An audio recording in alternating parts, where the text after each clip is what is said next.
దీనికి నేను పరిష్కారం చెప్తాను. ధన్యవాదాలు సార్. ఈ సమస్యకు పరిష్కారం ఏంటో మీరే నాకు చెప్పాలి. భీమ్, ఈ సమస్యకు పరిష్కారం 2 రకాలుగా పోరాటం వల్ల లభిస్తుంది. ఒకటి, మీ ఇంట్లో వాళ్ళందరికీ అనిపిస్తుంది అగ్రిమెంట్ కూలీలుగా మారడం వల్ల వాళ్ళకు బోల్డ్ అంత లాభం కలుగుతుందని. వాళ్ళకు సాక్ష్యం చూపించి అందులో వాళ్ళకు బోల్డ్ అంత నష్టం వస్తుందని చెప్పు. ఒకవేళ వాళ్ళు తమ ఇల్లు కుటుంబాన్ని వదిలేసి అక్కడికి వెళ్తే వాళ్ళకి ఏమీ లభించదని. ఇక ఈ విషయం నువ్వు మాటలతో కాదు, సాక్ష్యాన్ని చూపించి చెప్పు.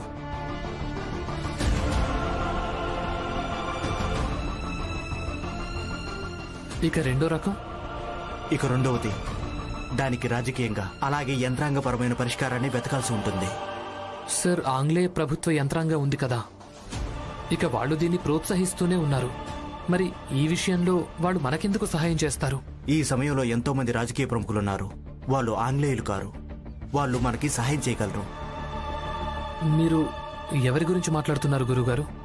మీ కాలేజీ ఎల్పిస్టన్లో చదువుకున్నారు, పూణే అతను.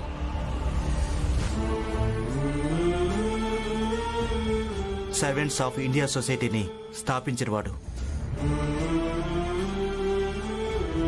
ఆయన పేరుని ఒక గొప్ప సమాజ ఉద్ధారకుడు రూపంలో తలుచుకోవడం జరుగుతుంది. ఆయన మనకు సహాయం చేయగలడు. మన కాలేజ్లోనే చదువుకున్నారా? అంటే దీని అర్థం ఆయన నాకు సీనియర్ అవుతారు. ఎవరికి తెలుసు, తన జూనియర్కు సహాయం ఇంకా శ్రద్ధతో చేస్తారేమో. ఇంతకీ ఆయన ఎవరు సార్? అలాగే ఆయన పేరేంటి? గోపాలకృష్ణ గోఖలే.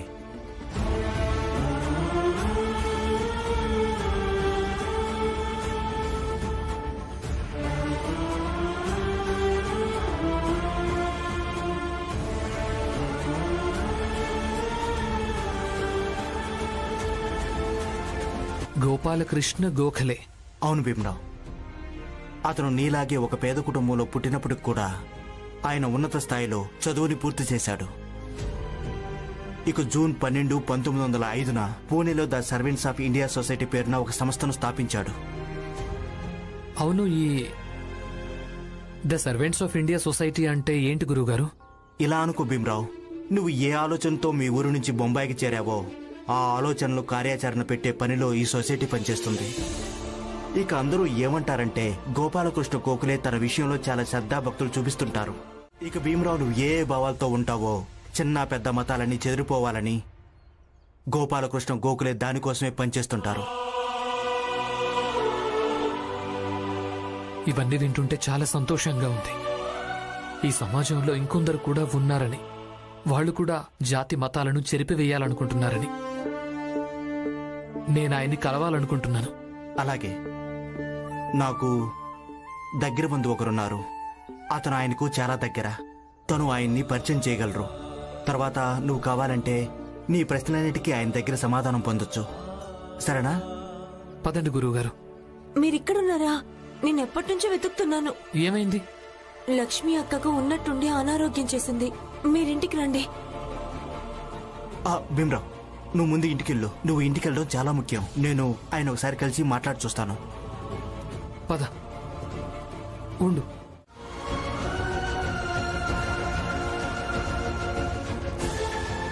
ఇక దీని దెబ్బ నీకు అలాగే నీ కొడుకు భీమరావుకు శాశ్వతంగా గుర్తుండిపోతుంది.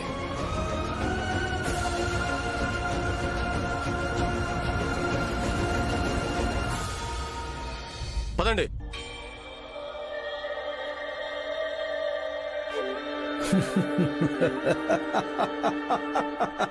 ఏ రామ్జీ, ఇదే మీ చిన్న జాతి వాళ్ల తలరాత. మార్చలేనిది. నువ్వు అనవసరంగా దీన్ని మార్చాలనే ప్రయత్నం చేస్తున్నావు, అర్థమైందా?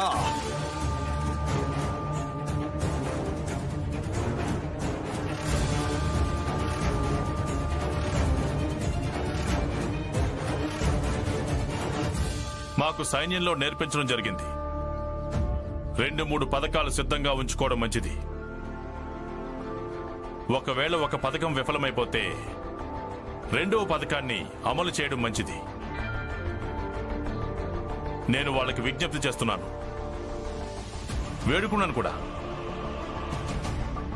కానీ నా ప్రయత్నాలన్నీ విఫలమైపోయాయి. ఇప్పుడు నా రెండో పథకం పనిచేస్తుంది. వాళ్ళు ఇక్కడి నుంచి వెళ్ళలేరు. ఇక నేను వాళ్ళని నాశనం కానివ్వను. నన్నేం చూస్తున్నారు? అక్కడ చూడండి.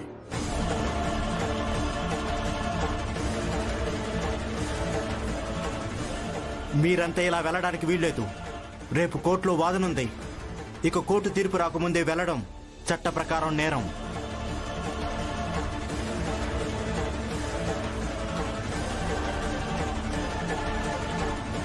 నరోత్తమ్ జోషి గారు,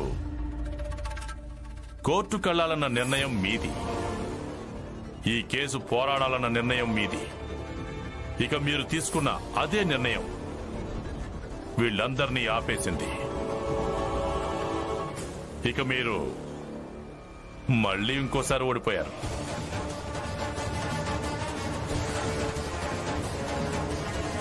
ఆసన్నమైంది. ఇక రెండవది ఏంటంటే, ఈ రోజు నా దగ్గరికి ఉపాధ్యాయుడిచ్చాడు. నాకు ఒక శిష్యుడు ఉన్నాడు. తను కూడా మీరు చదివిన కాలేజీలోనే చదువుతున్నాడు. ఈ సమయంలో తనకు మీ సహాయం చాలా అవసరం. రేపు మధ్యాహ్నం కోర్టులో ఈ కేసు హీరింగ్ ఉంది. మీరు మాత్రం ఏదైనా చేయగలరు. గోఖలే గారు, మీరు చెప్పిన మొదటి విషయం గురించి మనమందరం ఆలోచించడం మంచిది. కానీ మీరు ఏ రెండో విషయం చెప్పారో, రేపు కోర్టులో వాదన ఉంది. ఇక ఈరోజు రాత్రి మనమందరం ఇక్కడ మాట్లాడుతున్నాం. ఇంత త్వరగా ఎలా సాధ్యమవుతుంది? గోఖలే గారు, దాదాపుగా ఇది అసాధ్యమే.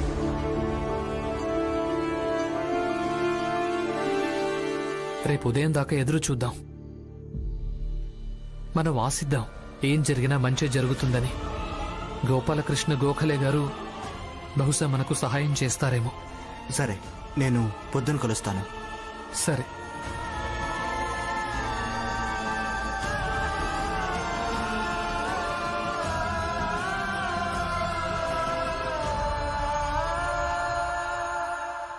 మామయ్య, మీరిద్దరు ఎక్కువగా కంగారు పడకండి. నేను పెళ్లి చేసుకుని వచ్చినప్పటి నుంచి నేను ఈ విషయం ఎన్నోసార్లు మీ ఇద్దరు నోటి ద్వారా విన్నాను. మనం ఏ పనైనా మంచి ఉద్దేశంతో చేసినప్పుడు దాని ఫలితం ఎప్పుడూ మంచిగానే ఉంటుంది. ఇందులో ఎంత వాస్తవం ఉందో నాకు కూడా చూడాలని ఉంది. సరే, అయితే మనందరం ఒక ప్రస్తావన డ్రాఫ్ట్ సిద్ధం చేద్దాం. ఇక దాన్ని ఇంపీరియల్ లెజిస్లేటివ్ కౌన్సిల్ ముందు ప్రవేశపెడదాం. ఇక దీన్ని ఎంత త్వరగా వీలైతే అంత త్వరగా చేయాలి. ఈ డ్రాఫ్ట్ విషయంలో మీరంతా పనిచేయడం మొదలెట్టండి. ఇక రేపటి తీర్పు సంగతి అంటారా? దాని గురించి ఆలోచించడానికి నాకు కొంచెం సమయం ఇవ్వండి. ఇక మీరు వెళ్ళొచ్చు. అలాగే గోఖలే గారు.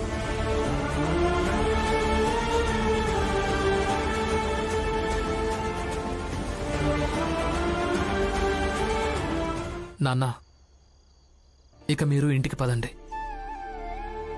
రావాలని లేదా? సరే, ఏం పర్వాలేదు. మేమిద్దరం కూడా ఇక్కడి నుంచి ఎక్కడికి వెళ్ళాం. మీరింటికి రానంత వరకు మేమిద్దరం కూడా ఎక్కడికి వెళ్ళాం. ఇంట్లోంచి నేనేం పారిపోన్లే. మీరిద్దరూ ఉన్నంత వరకు, అంతవరకు నేను మీ ఇద్దరికీ దూరంగా ఎలా వెళ్ళగలను? కానీ ఏ విధంగా అయితే మీరందరూ నాతో వ్యవహరిస్తున్నారో అది మాత్రం సరైంది కాదు. సంతోషం ఉంటుంది. మిగతా వాళ్ళ సంగతి అయితే నాకు తెలియదు, కానీ నాకిది ఖచ్చితంగా తెలుసు. మీ అందరి జీవితాల్లోంచి భీమ్ అనే పేరు గల దుఃఖం తొలగిపోతుంది. అలాగే అవే విచిత్రమైన ఉపన్యాసాలు భీమ్ నుంచి మీరు వినాల్సిన అవసరమే లేదు. మీరందరూ ఇంతకంటే ఎన్నో రెట్లు అద్భుతమైన జీవితాన్ని గడపగలరు. నాకైతే మీ అందరిని చూస్తుంటే చాలా సంతోషంగా ఉంది. అత్తయ్య, అసలు లేని భవిష్యత్తు గురించి చెప్పకండి. ఈయన చెప్పారు కదా, వీళ్ళందర్నీ అక్కడ బానిసల్లాగా ఉంచుతారు. ఉండడానికి ఇల్లుండదు, తినడానికి తిండి ఉండదు. ఇక మీరందరూ ఏ డబ్బుల మీద ఆశగా వెళ్తున్నారో వాటికి కూడా ఎలాంటి నమ్మకం లేదు. మీరు తిరిగి రావాలనుకున్నప్పుడు అక్కడ మీకే ప్రభుత్వం సహాయం చెయ్యదు. అలాగే వీళ్ళు కూడా చెయ్యలేరు. ఇప్పుడు మిమ్మల్ని రెచ్చగొట్టి పంపిస్తున్నారు కదా, అక్కడికి వెళ్తే మీ భవిష్యత్ ఇలా ఉండబోతుంది. మీరందరూ అంధకారంలో కాలు పెట్టబోతున్నారు.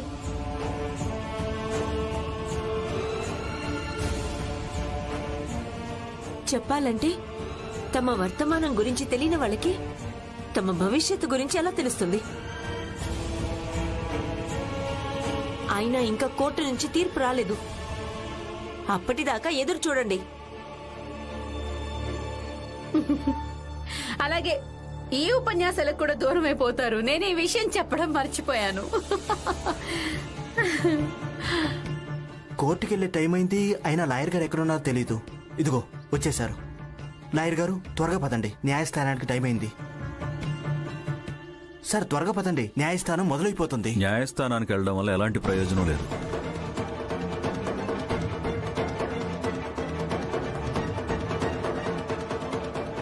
ఏంటి ప్రయోజనం లేదా అంటే?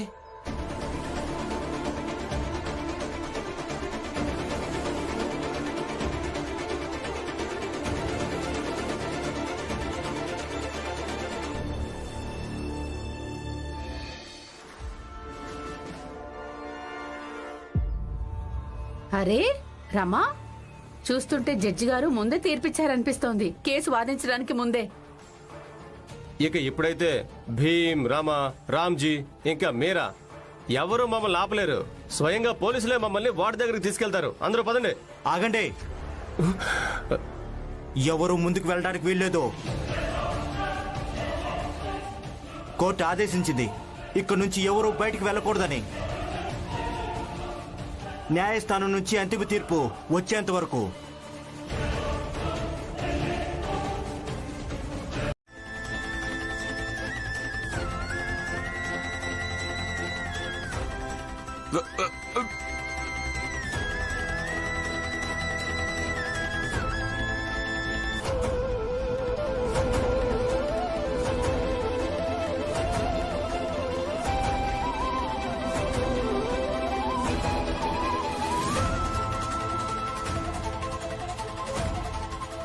మీరందరూ మీ పూల దండలు తీసివ్వండి.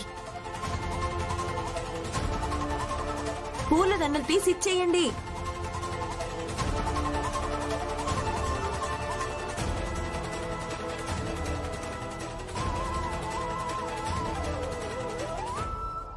ఇవ్వండి. అసలు ఇవి ఎందుకు తీస్తున్నావు? తీసివ్వండి చెప్తాను.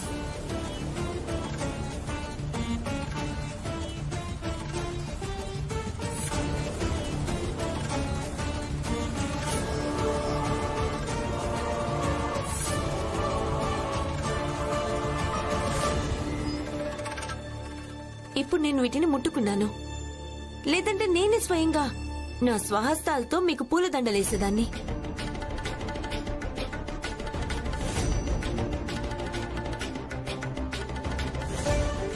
కానీ ఇప్పుడు వీటిని పారేక తప్పదు కదా.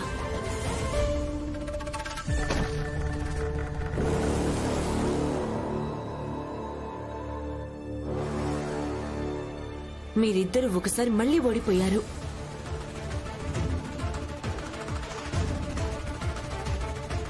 వెళ్ళండి, ఇంకేదైనా ఆలోచించుకుని రండి. అన్నట్టు నేను మాటిస్తున్నాను, ఈ కేసులో తీర్పు రావడానికి ముందే వీళ్ళందరూ స్వయంగా గిర్మన్ కూలీలుగా మారడానికి నిరాకరిస్తారు. మూర్ఖురాలా, నువ్వు పగటి కలలు కంటున్నావు, అర్థమైందా? మీరే పగటి కలలు చూపించారు నరోత్తమ్ జోషి.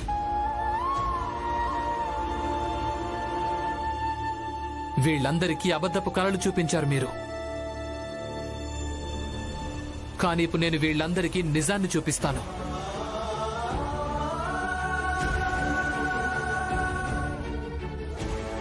ఇక ఆ నిజం వెలుగులో నిజం తప్ప ఇంకేది కనిపించదు.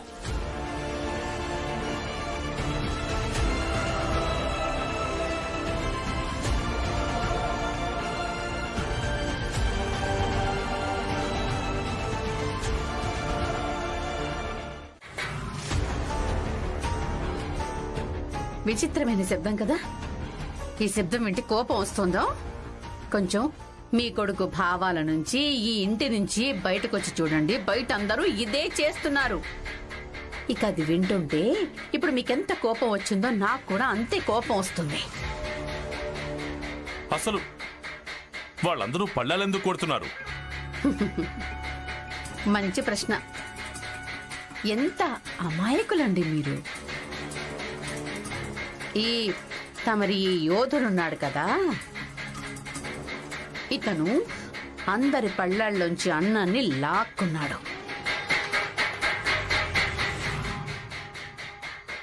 ఖాళీ పళ్ళెం ఇలాగే మోగుతుంది కదా, ఏమంటావ్? అవునా?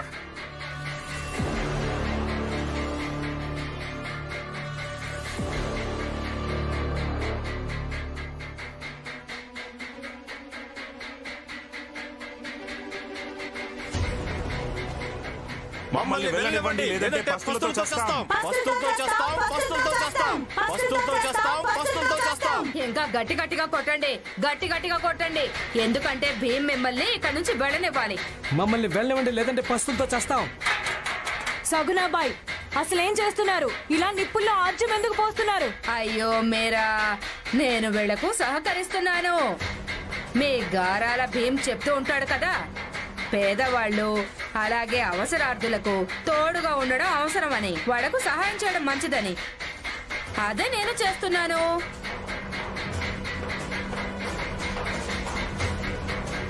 చాలు, ఇక ఇదంతా ఆపేయండి. ఆపండి, చాలా ఎక్కువైపోయింది.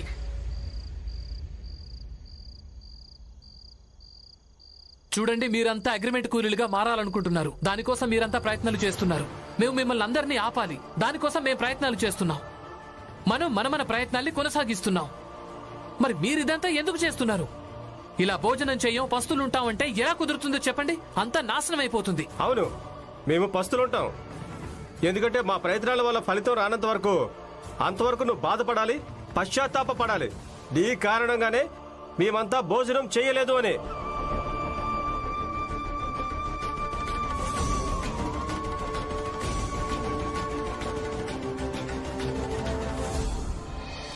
అక్క, ఇప్పుడేంటి? మీరు కూడా వీళ్ళతో పాటు సమ్మె చేయాలనుకుంటున్నారా? రమా, నేను వీళ్ళందరితో పాటున్నాను. వాళ్ళు ఎలాంటి నిర్ణయం తీసుకున్నా నేను పాటించాల్సి ఉంటుంది. లక్ష్మి, ఇన్నేళ్ల నుంచి నువ్వు మాతో పాటు ఉన్నావు. చూడండి, మీరు కంగారుగా ఉన్నారని నాకు తెలుసు. కానీ ఇంత రాత్రి వేళ ఎక్కడికి వెళ్తున్నారు? చెప్తాను రమా.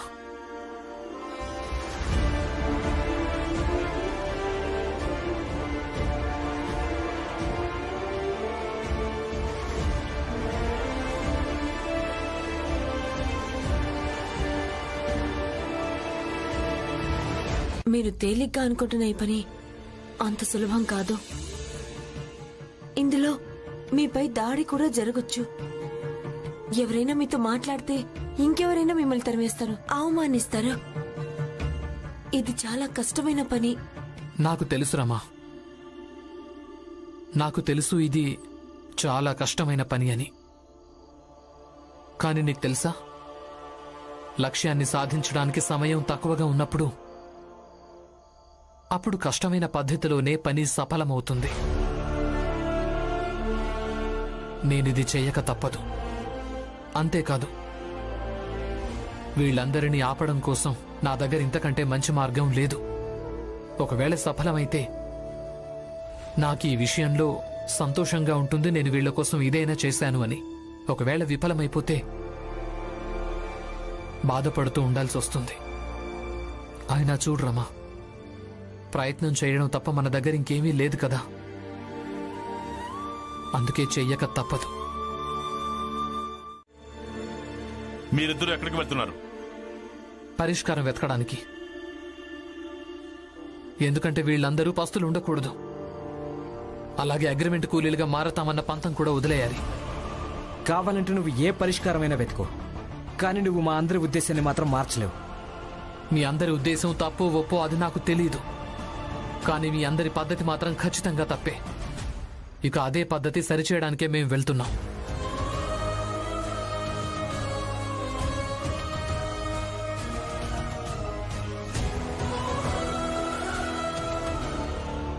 పదరామా.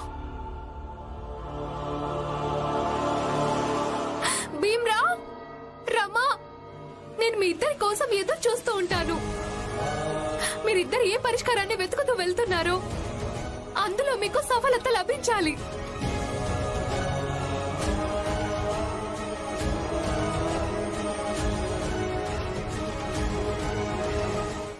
అయ్యగారు, మీ అందరికీ ఒక ముఖ్యమైన సమాచారం ఇవ్వాలి. భీమ్ మళ్ళీ ఏదో కొత్త ఆట ఆడబోతున్నాడు. హితేష్, విషయాన్ని అటు ఇటు తిప్పొద్దు. ఏం చెప్పాలనుకుంటున్నావో తిన్నగా చెప్పు, స్పష్టంగా చెప్పు. బాబు గారు, భీమ్ రామ ఇప్పుడిప్పుడే ఇంట్లోంచి బయలుదేరారు. వాళ్ళు ఏం చెప్పి వెళ్లారంటే ఎల్లుండు కోర్టు తీర్పు రావడానికి ముందే ఏదో ఒక పరిష్కారాన్ని వెతికే తిరిగొస్తామని. కానీ ఈ సమయంలో ఏం పరిష్కారం లభిస్తుంది? ఎక్కడ దొరుకుతుంది? క్షమించండి అయ్యగారు, కానీ భీమ్ రామ ఇద్దరూ కలిసి బయటికి బయలుదేరారు. అందుకే భయమేస్తోంది. నువ్వు చెప్పింది కూడా నిజమే హితేష్. వాళ్ళిద్దరిని నమ్మడానికి వీల్లేదు. ఆ భీమిక రమ ఎక్కడెక్కడికి వెళ్తారో, ఏమేం చేస్తారో వాళ్ళ మీద నిఘా పెట్టాల్సి ఉంటుంది. ఇంతకీ ఆ భార్య భర్తలు ఎటువైపు వెళ్లారు? కుడివైపు అయ్యగారు. నువ్వు వెళ్ళు. అలాగే బాబు గారు, వస్తాను. ప్రచండదేవ్ గారు, మనం ఎలాగైనా సరే ఏదో ఒకటి చేసి భీమ్రావు ఇంకా రమాబాయిని వెతకాల్సి ఉంటుంది. ఒక పని చెయ్యి, వినయ్ ఇంకా తన మిత్రులను కూడా రప్పించుకో. అందరం కలిసి వాళ్లను వెతుకుదాం.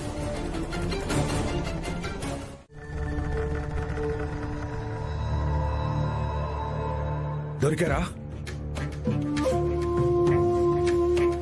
అరే, మీరంతా ఇక్కడ ఉన్నారా? దొరికాడా భీమరావు? దొరికాడా? లేదు. అర్థమే కావట్లేదు అసలు. ఈ మూర్ఖుడు ఎక్కడికి వెళ్ళిపోయాడు? అసలు ఏం చేస్తున్నాడో, ఏం ఆలోచిస్తున్నాడో? జోషి గారు, ఆ భీమరావు గురించి తెలిసిందా? చెప్పండి చెప్పండి. ఏమీ తెలియలేదు జోషి గారు. అలాగే నిద్ర కూడా సరిగ్గా పోలేకపోయాం ఆ భీమరావుని వెతకడం వల్ల. పైగా మీరు పొద్దున్నే రమ్మన్నారు.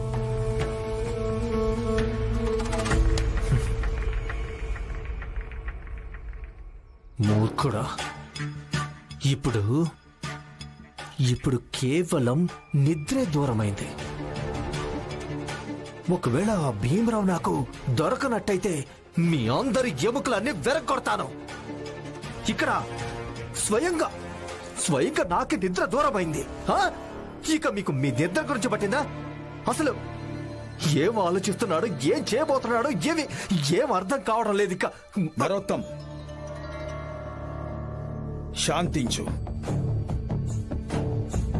కొంచెం శాంతంగా ఇప్పుడు ఏం చేయాలో ఆలోచించు. మాకు కూడా ఏం చేయాలో బెంగగా ఉంది. ఆ భీమ్రావు మనం వెతికినా దొరకడం లేదు. అందుకే భీమ్రావు ఎక్కడ మాయమైపోయినా ఏదో ఒకటి తప్పకుండా పెద్దదే చేస్తాడు. ఒకసారి వాడు మాయమైపోయినప్పుడు గవర్నర్ని కలిశాడు. ఆ తర్వాత మాయమైపోతే మెహతా గారిని కలిశాడు. ఇప్పుడు మళ్ళీ వాడు ఎక్కడికి వెళ్ళాడో ఏమో. అలాగే ఎవరిని కలిసి ఏం చేస్తాడో అదే నాకు అర్థం కావటం లేదు అస్సలు. ప్రచండదేవ్ గారు,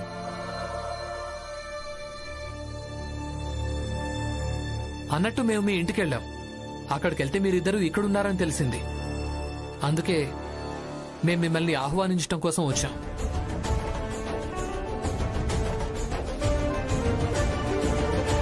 మీరందరూ కూడా ఇక్కడే దొరకడం చాలా మంచిదైంది. మీ అందరినీ కూడా మేము ఆహ్వానిస్తున్నాం. మీరంతా కూడా తప్పకుండా రండి. వినయ్ గారు, మీరైతే తప్పకుండా వచ్చి తీరాల్సిందే. భీమరావు, ఒక్క నిమిషం. ఈ ఆహ్వానం దేని గురించి? విషయం ఏంటంటే ఈరోజు మా ఇంట్లో ఒక నాటకాన్ని ఏర్పాటు చేయడం జరిగింది. కాబట్టి ఇక మా కోరిక ఏంటంటే మీరంతా వచ్చి ఆ నాటకాన్ని చూడాలని. భీమ్రావు, ఈ నాటకం వెనుక కూడా ఏదో ఖచ్చితంగా మతలబు ఉండే ఉంటుంది. అసలు నేనేమనుకున్నానంటే భీమ్రావు ఈసారి వెళ్ళాడంటే లండన్ మహారాణిని కలిసే వస్తాడని. కానీ చూస్తే మళ్ళీ పాత నాటకమే మొదలు పెట్టాడు. అయినా మంచిదే కదా. ఈ ఒక్కరోజే మనం ఇక్కడ ఉంటాం. ఇక ఈ రోజు ఈ నాటకం చూసామనుకో, ఇక రాత్రి ఇక్కడ నుంచి వెళ్తుంటే సంతోషంగా గడిచిపోతుంది. రండి రండి.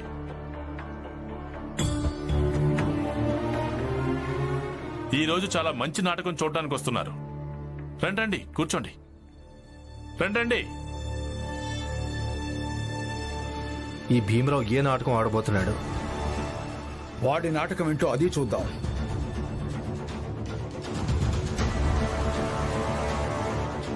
నమస్కారం అయ్య గారు.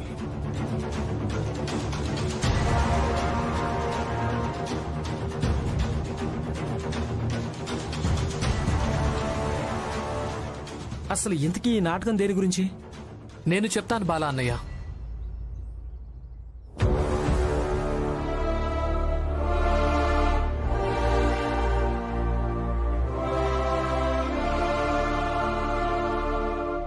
మీ అందరికీ మా ఈ బస్తీలోకి నేను స్వాగతం పలుకుతున్నాను. నేను మీ అందరికీ చాలా చాలా ధన్యవాదాలు చెప్పాలనుకుంటున్నాను. మీరందరూ నాటకం చూడడానికి ఇక్కడికి వచ్చినందుకు. మీరు దేని గురించి ఎదురు చూస్తూ ఉన్నారు అంటే ఆ నాటకం త్వరగానే మొదలవుతుంది. కానీ దానికోసం మనం నాటక కళాకారులను ఆహ్వానించాల్సి ఉంటుంది. ఆ కళాకారులను కరతాళ ధ్వనులతో స్వాగతం పలుకుదాం.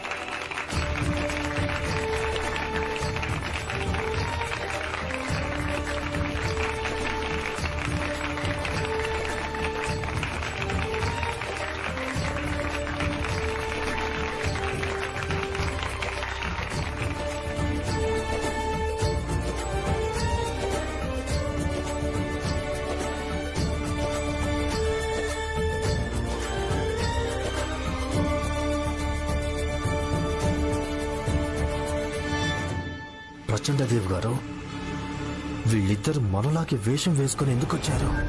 నరోత్తం, ఇది కూడా భీమరావు యొక్క ఎత్తుగడి అయ్యుంటుంది. ఇప్పుడు నేను మీ అందరికీ విజ్ఞప్తి చేసుకుంటున్నాను, దయచేసి మీ స్థానాల్లో కూర్చోండి. అలాగే నేను మీకు విజ్ఞప్తి చేసుకుంటున్నాను, మీరు నాటకం మొదలు పెట్టండి.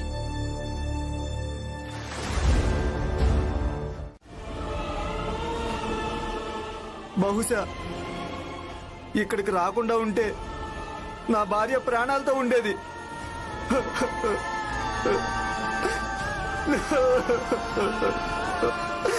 నేను ఇక్కడికి రాకుండా ఉండాల్సింది. నేను బొంబాయికి తిరిగి వెళ్ళిపోతాను.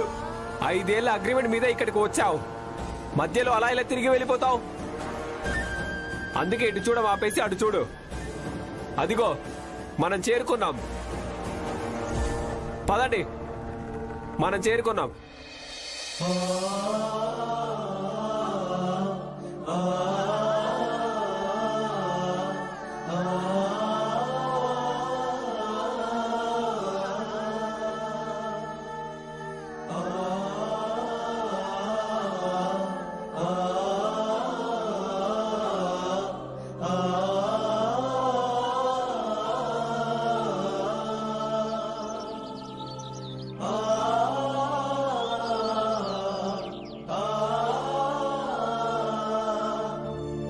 త్వరగా త్వరగా పని మొదలు పెట్టండి.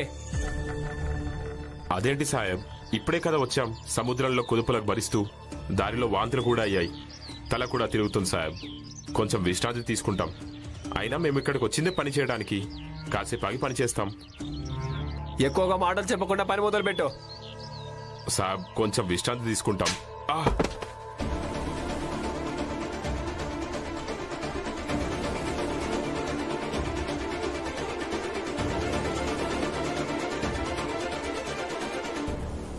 సాబ్, ఈయనని కొట్టకండి. నోరు మూసుకొని పని మొదలు పెట్టండి. తిండి తినేటప్పుడు నేను రోజు తింటాను, ఈ రోజు తిననని చెప్పరు కదా. కానివ్వండి, త్వరగా చెయ్యి ఆడించండి.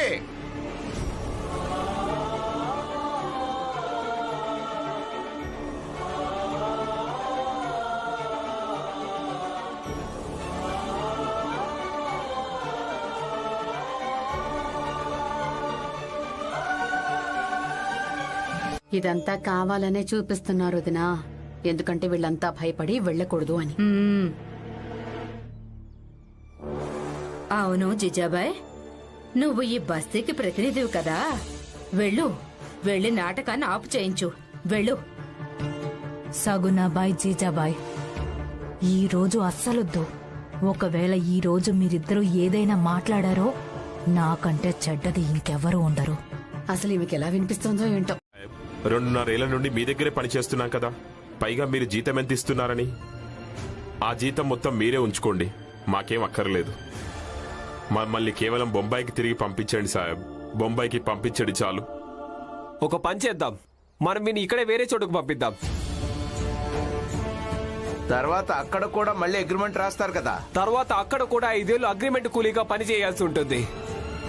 ఒప్పుకుంటావా?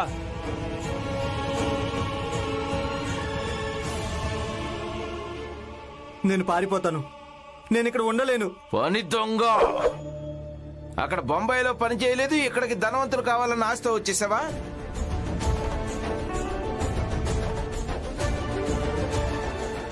వెళ్ళు, వెళ్ళి పని చెయ్యి, వెళ్ళి పని చెయ్యి. చెప్పేది మీకే, పని చెయ్యండి. వెళ్ళి పని చెయ్యండి, పని చెయ్యండి. మమ్మల్ని పంపించండి.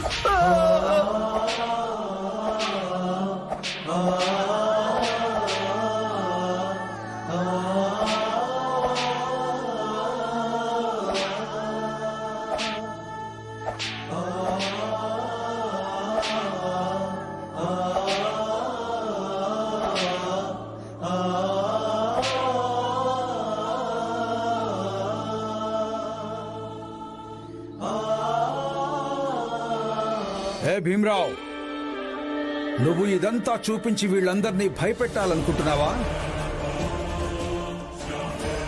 హితేష్, చెప్పండి గారు. ఎంతమంది అయితే అగ్రిమెంట్ కూలీలుగా మారి వెళ్లాలనుకుంటున్నారో వాళ్ళందరినీ తీసుకుని లోపలికెళ్ళు. లేదంటే వీళ్ళందరూ కలిసి మిమ్మల్ని భయపెట్టేస్తారు. వెళ్ళండి. అలాగే. ఆగండి.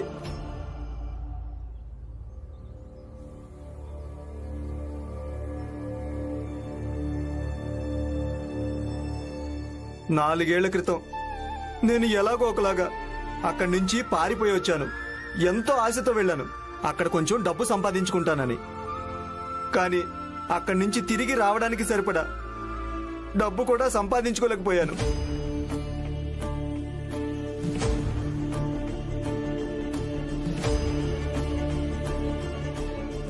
మీరందరూ గిర్మెంట్ కూలీలుగా మారి వెళ్ళబోతున్నారు. ఒకవేళ మీ అందరికీ ఇలా అనిపిస్తుంటే అక్కడికి వెళ్ళి బాగా డబ్బు సంపాదించుకోవచ్చని. అలా జరగదు.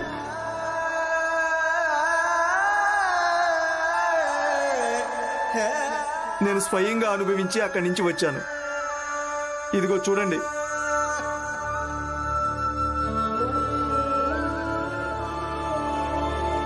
ఇదిగో చూడండి.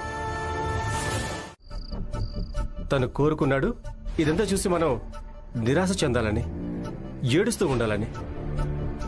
అలాగే మనం ఏడుస్తున్నాం. మీరన్నది అక్షరాలు నిజమే హితేష్ బాబాయ్. నేను మీ మాటలతో పూర్తిగా ఏకీభవిస్తున్నాను. మీరందరూ జాగ్రత్తగా ఆలోచించండి. మనందరం ఎప్పుడైనా భీమ్ చదువు విషయంలో లేదా తన ఆలోచించే పద్ధతితో ఏకీభవించినప్పుడు, అలాగే వాడిని ఆపడం కోసం లేదా నచ్చజెప్పడం కోసం ఏదైతే చేస్తామో అది విని లేదా చూసి భీమ్ ఎప్పుడైనా నిరాశ చెందుతాడా? ఏడుస్తూ ఉంటాడా? లేదు కదా. అంటే మనం కూడా ఏడుస్తూ ఉండకూడదు. ఇక ఈ వయసులో మనం వాడి మాటల్ని పెద్దగా పట్టించుకోకూడదు. నేనొకటి చెప్పనా? చెప్పు. మనం ఈరోజు మధ్యాహ్నం ఏదైతే జరిగిందో, ఏదైతే చూసామో దాన్ని మర్చిపోవడం మంచిది. దాన్ని తలుచుకున్నామంటే బలహీన పడిపోతాం. మనం గిర్మెంట్ కూలీలుగా మారి విదేశాలకు వెళ్లడమే మంచిది. నిజమే. ఇన్ని ఏర్పాట్లు చేయడం వల్ల ఏం ప్రయోజనం కలిగింది? ఆ లక్ష్మి ఇప్పటికి మనం వెళ్లిపోవడమే మంచిది అంటోంది. అసలు ఇంటి కోడలికి నచ్చ చెప్పలేకపోయారు. తను భీమ్ ఇంకా రమణ అంతగా గౌరవిస్తుంది. ఇక బయటి వాళ్ళు, బస్తీ వాళ్ళు మాత్రం ఏం వింటారు? జేజాబాయ్, ఈ నాటకం వల్ల ఏ ప్రయోజనం కలిగిందంటే ఎవరూ కేకలేస్తూ ఇలా అనడం లేదు కదా, మేము అగ్రిమెంట్ కూలీలుగా మారాలనుకుంటున్నామని. చెప్పేదేముంది? అందరి సామాన్లు కట్టే ఉన్నాయి. రేపు తెల్లారిపోతుంది. కోరటి తీర్పు కూడా వచ్చేస్తుంది. ఇక అందరూ తమ దారిన తమ వెళ్లిపోతారు. అక్కడికి వెళ్లడం అంత సులభం కాదు. మీరు మీ మాటలన్నింటినీ మీ దగ్గరే ఉంచుకోండి. అసలు ఇప్పటి వరకు ఎవ్వరు వెళ్ళడానికి నిరాకరించలేదు. ఇక ఇప్పుడు నిరాకరిస్తారు? జీజాబాయ్, వ్యక్తి శాంతంగా ఉన్నప్పుడు చివరికి తను సరైన నిర్ణయం తీసుకోగలుగుతాడు. ఇప్పుడు అందరూ శాంతంగా ఉన్నారు. అంటే ఆస్కారం ఎక్కువగా ఉంది వాళ్ళు సరైన నిర్ణయం తీసుకోవడానికి. మహాప్రభు, మీరు మీ కొడుకు మీదున్న ఆశని ఎప్పటికీ వదులుకోలేరు. ఎప్పటికీ వదులుకోకండి.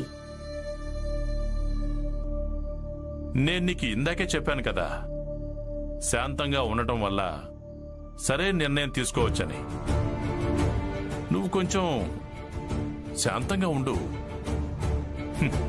ఎవరికి తెలుసు, నువ్వు కూడా కొన్ని సరైన నిర్ణయాలు నీకోసం, నీ జీవితం కోసం, ఈ కుటుంబం కోసం తీసుకుంటావేమో. నా నిర్ణయాలు ఎప్పుడూ సరైనవే అవుతాయి.